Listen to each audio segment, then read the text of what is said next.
Somos ICETEF, un lugar para tu familia.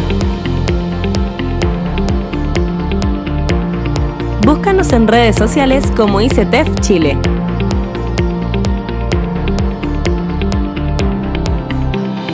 Somos ICETEF.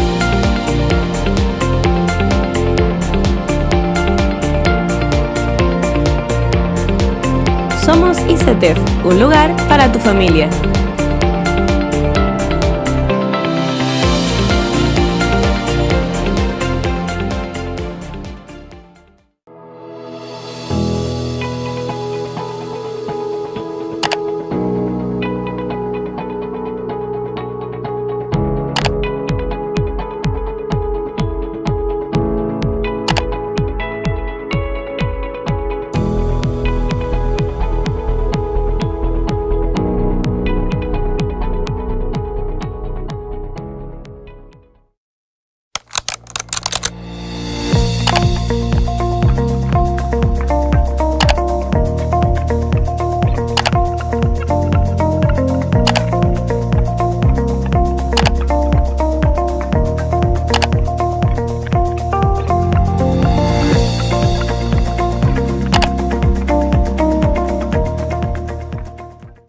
Bendiciones, queridos hermanos, qué alegría poder estar juntos nuevamente participando de un nuevo capítulo de Nehemías. Quien te habla, el pastor Ronald Durán de la Iglesia Cristiana Tu Enlace Familiar, y para mí es un privilegio poder acompañarnos y poder compartir la palabra del Señor, que es para edificación, para instrucción, para reflexión, para examen y para poder ir mejorando este camino con la ayuda del Señor. Sigamos aprendiendo de Nehemías, de su carácter, de su propósito, de sus esfuerzos, de sus resoluciones, de la tarea tan significativa que él tenía de parte de Dios y cómo su compromiso lo llevó a poder hacer un gran trabajo que repercutió en la bendición de todo un pueblo.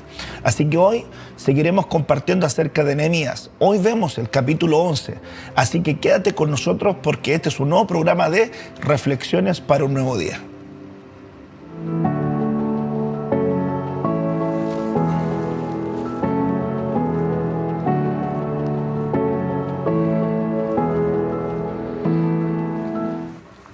Ya estamos en tierra derecha, en el capítulo 11 del libro de Nehemías y avanzando, ¿verdad? Ya en estos últimos capítulos de este libro hermoso, uno de los libros, ¿verdad?, de ellos también que tiene la Escritura y que nos muestran, ¿verdad?, la importancia de obedecer a la voz de Dios, pero también el compromiso con la visión, con el propósito y el compromiso con el pueblo de Dios, que es parte de lo que nosotros vamos a ver hoy también en la temática del capítulo 11. El capítulo 11, en verdad, aborda la repoblación de Jerusalén.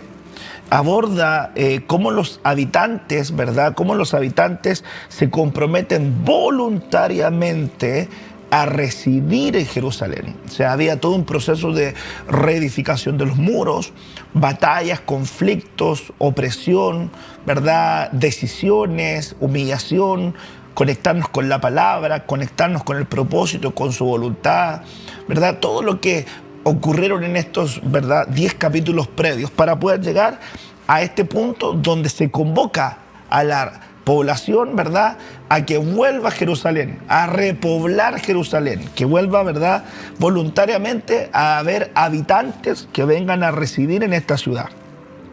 Entonces, en este aspecto, ¿verdad?, se demuestra la importancia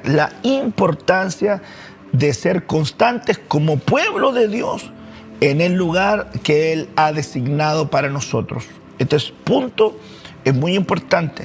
Este capítulo entonces nos enseña, y lo vamos a estar conversando en ese ángulo, acerca de este sacrificio y la disposición de poder ocupar nuestro lugar, ocupar nuestra posición en la comunidad de fe donde participamos y donde somos. Incluso implica los desafíos que en ese lugar voy a tener también que yo sobrellevar y también administrar. Capítulo 11. Miremos el primer punto, ¿verdad?, hablando acerca del compromiso con la comunidad. Nehemías capítulo 11, versículo 1. Vamos a leerlo. Ahí espero que tú tomes tu Biblia Toma tu Biblia, toma tu lápiz y comienza ahí también junto a mí a revisar Nehemías. En el capítulo 11 estamos conversando. Nehemías capítulo 11, versículo 1 dice: habitaron los jefes del pueblo de Jerusalén, mas el resto del pueblo, verdad, echó suertes para no traer 1 de cada 10 para que morase en Jerusalén, ciudad santa, y las otras 9 partes de las otras ciudades. Y bendijo el pueblo a todos los varones que voluntariamente se ofrecieron a morar en Jerusalén. Entonces este capítulo, verdad, destaca el compromiso de individuos que estaban dispuestos a ir a vivir a Jerusalén para fortalecer la presencia del pueblo de Dios en ese lugar. Qué tremendo trabajo, hermanos amados, reconstruir toda una ciudad, reconstruir los muros, arreglar las puertas y que no quiera nadie vivir ahí, que no quiera nadie habitar ahí. No tendría mucho caso haber hecho eso, o sea que había que motivarlos a que volvieran. Y esto, ¿verdad?, nos invita a considerar nuestros compromisos, ¿verdad?, en la comunidad como creyentes hoy, como gente, ¿verdad?, que es discípula, que avanzó de oyente a creyente a ser un discípulo, y su compromiso con Dios. Ahora me parece interesante entender un poquitito el contexto. Sin lugar a dudas, hubo gente que en algún momento vivió en aquel lugar y producto de las circunstancias, producto de las conquistas, producto de la destrucción, de la ruina, ¿verdad?, de Jerusalén, decidieron a lo mejor tomar otro camino y se fueron a vivir a otras partes. Si nosotros lo homologamos a este tiempo, si nosotros le hacemos un cruce a esta época, considéralo así. Hay países, ¿verdad?, circundantes que han tenido gobernantes que han provocado que gente salga de su país. No queriendo hacerlo, ha tenido que salir. Han habido eventos naturales que han traído catástrofes sobre ciertos lugares de la tierra que ha provocado que hayan sectores geográficos que no se pueden habitar y que ya no hay posibilidad de poder habitar. Yo me recuerdo que iba pasando por un lugar que se llamaba, ¿verdad?, Escuintla, en Guatemala, y me mostraban un sector por donde había un volcán que había hecho erupción. Y al hacer erupción había cubierto todo un lugar de casas habitacionales. A la gente la habían sacado, ¿verdad?, del lugar, pero había caído la lava y había arruinado todo ese sector. Entonces ese lugar se volvió inhabitable, ya no se podía habitar. Yo recuerdo que nosotros también aquí en Chile tuvimos lugares, me parece que en Chaitén, ¿verdad?, hubo un lugar donde hubo un volcán que hizo erupción, recuerdo, sí, creo que sí. Y cuando hizo erupción, como que el lugar quedó lleno de cenizas y se perdieron también viviendas, se perdió ganado. Y la atmósfera, ¿verdad?, el oxígeno, el ambiente queda afectado. Entonces no es un lugar para poder habitar. Catástrofes, ¿verdad?, naturales. Aquí el año 2010, ¿verdad?, en febrero del año 2010 hubo un terremoto bien fuerte donde se destruyeron varios lugares, entre esos casas, entre esos departamentos. Entonces esa destrucción tan grande provocó que gente saliera de esos lugares. Entonces habría que preguntarle también a la gente, ¿sabes qué? Reconstruimos esa casa que se destruyó. Levantamos un nuevo edificio, ¿verdad?, en el lugar donde se cayó el antiguo edificio. Ya sabes qué, queremos que vuelvas porque ya el volcán que estaba aquí a la par ya no hizo erupción, dicen que no va a erupcionar nuevamente, te invitamos a que vuelvas. No era un trabajo tan fácil. No era un trabajo tan fácil, es decir, a la gente, vuelva nuevamente a Jerusalén porque ahora no va a haber problema. Ahora las murallas están, las puertas están, pero aún así yo creo que a muchos de ellos les quedó, ¿verdad?, esa sensación amarga de decir, ¿vuelvo o no vuelvo? ¿Vuelvo o no vuelvo? Porque la destrucción cayó fuerte ahí o ocurrieron situaciones que me traen mucho dolor, mucha tristeza. Entonces no era tan fácil, ¿verdad?, repoblar Jerusalén, salvo con gente que tuviera la plena convicción de que Dios es quien les estaba llamando a retornar a casa. Entonces hoy nosotros tenemos ese llamado.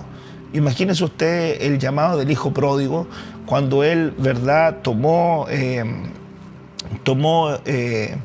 la parte de la herencia que le correspondía y se fue a vivir a una provincia lejana y lo malgastó todo, ¿verdad? Lo malgastó todo. Y luego, en una provincia lejana, le viene, ¿verdad?, el entendimiento, vuelve en sí y decide volver a casa, Esa vuelta, mire, la ida es de una manera, pero la vuelta también es de otra forma. A veces la vuelta cuesta, porque volver es reconocer también errores. Mire, si uno quiere volver bien, es reconocer errores, es replantearse nuevamente como la integración, el volver a involucrarse con los pares, ¿verdad? Y mucha gente no lo hace realmente, mucha gente no lo hace. Por eso es que tiene que ser un llamado, tiene que ser una declaración de Dios fuerte, una declaración de Dios que te está llamando a decir, no, tengo que volver a casa, como ese canto de Reivindicarás, ¿verdad? Que nos habla acerca de volver a la casa del Padre. Y entonces hoy hay un llamado a poder volver al Padre, poder volver también al lugar que el Señor quiere que yo vuelva. Yo creo que deberías tú hacer una oración y decirle, Señor, yo tengo que reconocer que mi casa, la que tú me diste, la que tú me has dado, es mi casa. Y que es tiempo también que yo reconozca lo bueno que se ha hecho, a pesar que haya tenido malas experiencias, a pesar de que hayan habido derrumbes y terremotos y situaciones difíciles, ¿verdad? Entendamos situaciones, ¿verdad?, subsanables, no situaciones graves, destructivas, a tal punto de que uno no quiera, ¿verdad?, retornar. Ahora, ese es un ángulo. El otro ángulo es el ángulo de activarnos para poder estar presente en nuestra casa, que ese es otro problema. Gente que es parte de una comunidad, pero no es activa. Entonces dicen, yo soy parte de la iglesia, pero no van nunca o no se les ve. Entonces hoy por hoy tenemos nosotros herramientas como la transmisión, como el YouTube, como el Instagram, el Facebook, Spotify, los podcasts, estos videos, cápsulas, programas de televisión, todo lo que se hace para poder acercar la palabra a la gente. Pero eso no reemplaza la responsabilidad de poder congregarnos y poder reunirnos en el lugar que Dios escogió para nosotros. Entonces mucha gente no toma el compromiso de repoblar su ciudad de refugio, de estar en su casa de manera permanente, participar de las reuniones, participar de los cultos, participar de las fiestas solemnes que se hacen ahí en función de Jehová, sino que muchas personas se adecúan y se adaptan a sus casas artesonadas. La Biblia dice en el libro del profeta Ageo, porque Ageo fue un profeta contemporáneo, ¿verdad?, con Zacarías, con Nehemías, Esdras, ¿verdad?, contemporáneos, y Zorobabel en la reconstrucción del templo. Entonces, este capítulo, ¿verdad?, 11, tiene mucho que ver con la declaración que el profeta Ageo estaba haciendo. El profeta Ageo decía, examinen muy bien sus caminos, porque cada uno corre a su casa artesonada y mi casa está desierta. Por eso yo mandé a la lluvia que no cayera ni al grano, ni al vino, ni al mosto, ¿verdad? Ni a nada que les diera su fuerza y que les diera su fruto. Mediten bien en esto. Siembran mucho, ¿verdad? Recogen poco, comen y no se sacian. Beben y no se satisfacen. Y el que recibe salario lo recibe en saco roto. Mediten muy bien en vuestros caminos. Estaba hablando el Señor de que ellos tenían que tomar el compromiso de repoblar, ¿verdad?, tanto la ciudad, pero tener presencia en la casa de Dios. Tener presencia en la casa de Dios. Esto es importante, ¿verdad?, a entenderlo y asimilarlo. El libro de Hebreos, en el capítulo 10, versículos 24 y 25, en la Nueva Versión Internacional dice, consideremos mutuamente para estimularnos al amor y a las buenas obras. No dejemos de congregarnos como algunos acostumbran a hacerlo, sino animémonos unos a otros con mayor razón ahora que vemos que aquel día se acerca. Está diciendo, hoy más que nunca es importante animar a otros a que se congreguen, animar a otros a que lleguen a la casa de Dios. Aquí la palabra, ¿verdad?, que usted está escuchando es congregación, es decir, reunirnos en ese lugar. Tiene una profundidad superior esto, porque la palabra griega que ocupa es episinagoge, es decir, reunámonos y realicemos episinagoge, es decir, lo que está sobre la asamblea, lo que está sobre la reunión. Conectémonos más allá de lo visible, más allá de lo presente. Eso es lo que estaba, ¿verdad?, diciendo acerca de este punto, importantísimo. Otro punto, ¿verdad?, destacable, que primero es el compromiso con la comunidad, pero el segundo punto que quisiera que tuvieras presente en este capítulo 11 de Nehemías es el sacrificio por el propósito divino. Aquellos que se mudaron, ¿verdad?, a Jerusalén, lo hicieron por amor a Dios y lo hicieron por amor a su pueblo. Y reflexionando sobre esto, la pregunta que deberías hacerte tú es, ¿estoy dispuesto a sacrificarme por los propósitos divinos en mi vida? ¿Estarías tú puesto a entregar ese sacrificio? O sea, tengo yo que hacer un sacrificio. ¿Estaría yo dispuesto a dejar cosas por amor a Dios y por amor a mi comunidad? Eres un servidor y te necesitan en ese servicio. ¿Estás dispuesto a sacrificar lo que tú piensas, lo que tú sientes, lo que tú crees? ¿Estás dispuesto a sacrificar eso por el bien que vas a hacer a la comunidad, por tu servicio a Dios? ¿Estás dispuesto? Hay gente que no. Hay gente que solamente sirve en la medida que quiere servir, pero no está dispuesta a sacrificar ni sus tiempos, ni sus intereses, ni lo que quieren, ni lo que les gusta. Y a veces se hace muy difícil, hermanos amados, contar con ese tipo de personas, porque finalmente van a servir en lo que quieran y van a obedecer lo que quieran. Entonces realmente es como no entender un poquito el servicio en la casa de Dios y la presencia en la casa de Dios. Necesitamos entender la importancia de hacer sacrificio divino. Romanos 12, versículo 1 dice, por lo tanto, hermanos, tomando en cuenta la misericordia de Dios, les ruego que cada uno de ustedes en adoración espiritual,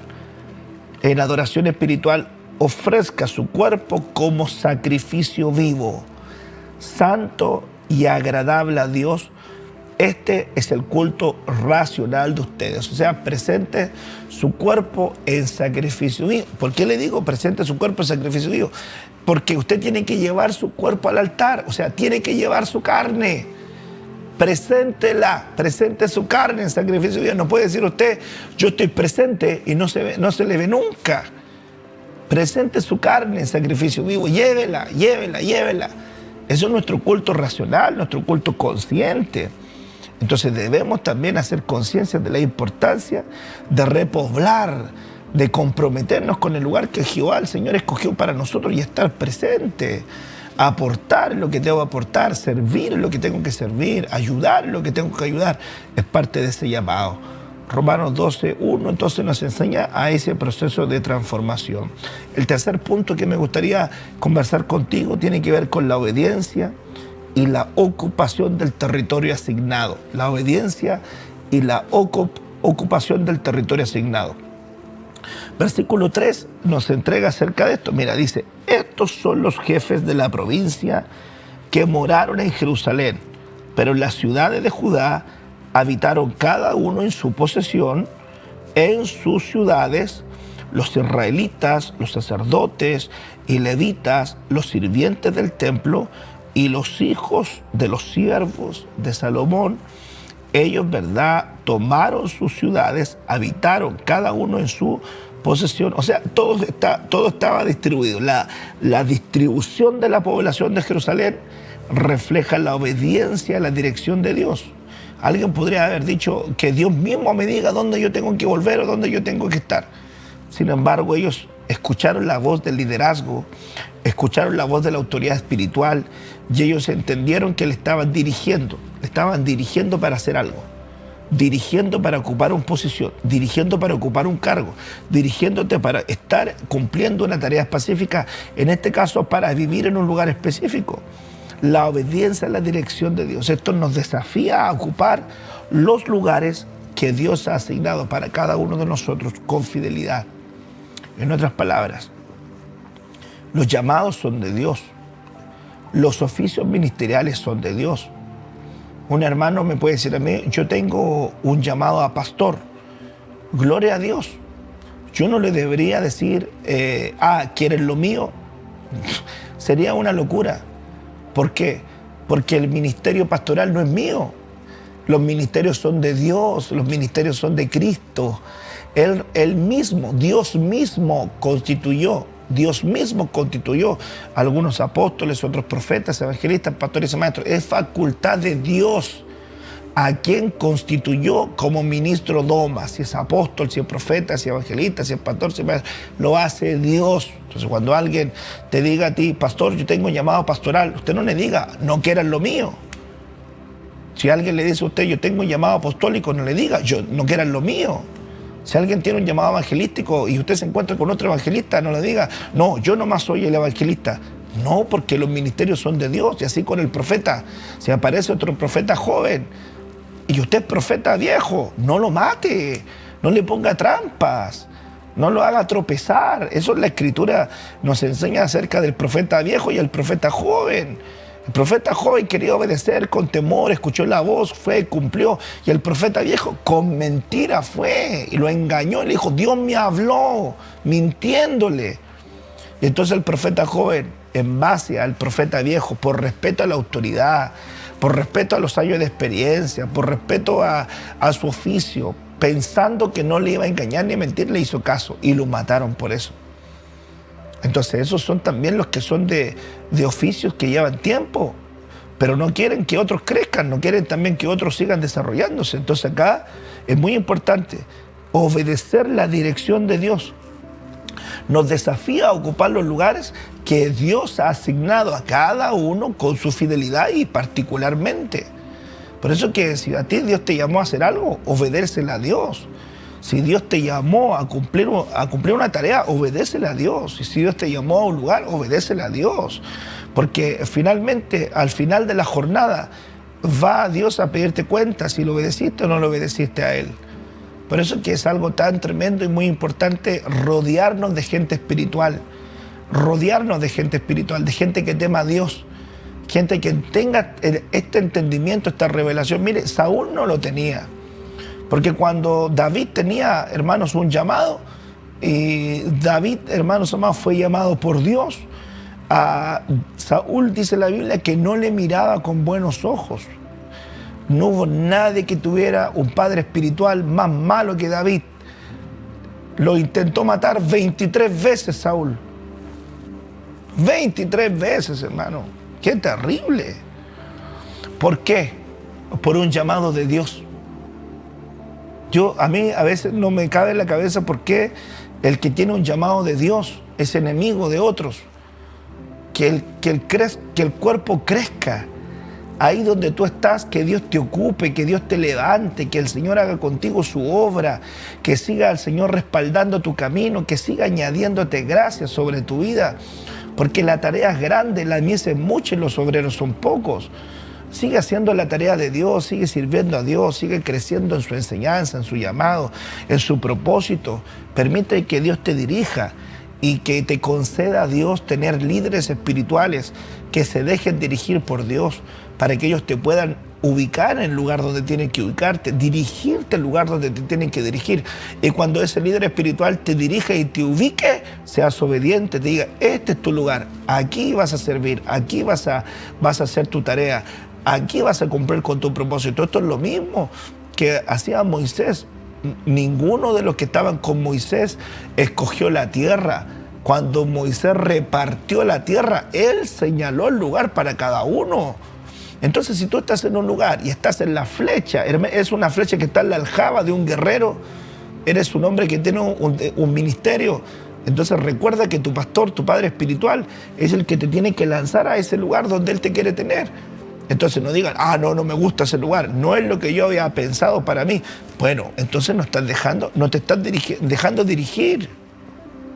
Ahí es donde se aplica también este ángulo devocional, ángulo para la congregación, ángulo para rehabitar, para tener permanencia, para ser mirado, ángulo ministerial para poder ser dirigido. Entonces todos estos son ángulos de direccionamiento para poder estar en lo que Dios nos mandó a hacer. Efesios 2, versículo 10, dice, porque somos hechura suya, creados en Cristo Jesús para buenas obras, las cuales Dios dispuso de antemano a fin de que las pongamos en práctica, poner en práctica las obras que Él diseñó, ¿verdad?, de antemano. Hoy nosotros entendemos la importancia de decir, Señor, yo realmente quiero hacer tu voluntad, yo realmente quiero hacer tu propósito. Tengamos presencia permanente en nuestras congregaciones. Seamos dirigidos en nuestras congregaciones. Echemos fuera nuestros miedos y nuestros temores y podamos tener la capacidad de entender que Dios es quien escoge el lugar donde nosotros debemos reunirnos, donde debemos congregarnos. ¿Y cómo vas a saber ese lugar? Entonces vas a conocer ese lugar buscando a Dios, que tenga sana doctrina, que tenga palabra, que los pastores sean sanos, que tengan un buen corazón, que veas que el Señor está con ellos, que tengan frutos, que tú puedas evaluar la anchura, la altitud, la longitud, ¿verdad?, y la profundidad del ministerio. ¿Cuánta trayectoria tiene? ¿Cuánto se ha extendido? ¿Qué tipo de profundidad tiene la Escritura? ¿Cómo está el crecimiento? Entonces tú puedes evaluar todos estos principios y dejarte dirigir al lugar donde el Señor quiere tenerte, para que ahí tu familia crezca, para que tú crezcas, para que te desarrolles, para que puedas, ¿verdad?, ver que hay un lugar que se está preparando para ti. Nehemías estaba preparando un lugar y estaba pensando en sus hermanos. Mire, cuando uno va a partir una obra, yo la partí hace años, pero cuando nosotros arreglábamos el templo y partimos de un lugar, de una sala a un jardín y partimos a un templo más pequeñito y después construimos un templo y después tomamos otro territorio y después nos expandimos a otra cosa, siempre el anhelo y la motivación fue pensar en nuestros hermanos, pensar en llevar la palabra, pensar en ser bendición para ellos, proveerles, ¿verdad?, eso que fuera de bendición para su caminar. Nehemías estaba pensando en eso. Nehemías estaba muy cómodo en su trabajo. Nehemías estaba cómodo con su profesión, con su oficio, con su trabajo. Tenía recursos, tenía una camita, tenía casa, tenía todo lo que él contaba. Pero cuando él tomó la voluntad de Dios, tomó el sentir de Dios, tomó la carga por sus hermanos, fue cuando él decidió hacer algo que lo sacó de su comodidad, que lo sacó de su zona de confort y lo llevó a hacer algo en favor de sus hermanos. Así que todo ministro es servidor del cuerpo de Cristo. Toda ovejita debe ser servidor de sus hermanos. Quien quiera ser el mayor, que sea el servidor de todos. Así que Dios te ocupe, que Dios siga haciendo su obra, reflexiona en esto, déjate dirigir, déjate, ¿verdad?, guiar. Y recuerda que hay un lugar que te está esperando, que hay un lugar que se ha preparado para ti. Hay un Nehemías que preparó murallas, que preparó puertas. Hay un Zorobabel que preparó, ¿verdad?, una buena administración. Hay un Esdras que preparó una hermosa palabra, un maestro de la palabra que te está esperando. Todo eso se prepara. Entonces, ni Esdras, ni Nehemías, ni Zorobabel sabían, ni Ageo sabía, ni Zacarías sabía todo lo que Dios iba a estar ocupándolos y moviéndolos a favor de otra gente que iba a venir y que tenía que repoblar y que tenía que llegar a ese lugar. Mire qué tremendo es el pensamiento de Dios. Padre, oramos en este día para que tu palabra venga a ser morada en nuestros corazones, para que podamos tomar el llamado y la guía que tú nos quieres dar y podamos nosotros hacer tu obra en tu presencia. Háblanos y dirígenos. Oramos en ese propósito y en ese diseño. Y aquí estamos ya cerrando este capítulo. Quien te habla, quien tiene la bendición de poder compartir contigo, es el pastor Ronald Durán de la Iglesia Cristiana Tu Enlace Familiar en la comuna de La de la Florida. Así que recuerda que nos puedes ver por la 15.3 Nuevos Comienzos Televisión, y en Punta Arenas por la 38.2 también nos pueden ver. Y también recuerda que nos juntamos para reflexionar de la palabra de Dios. Así que te espero en un nuevo capítulo de Nehemías. Estas son reflexiones para un nuevo día. Nos vemos. Bendiciones.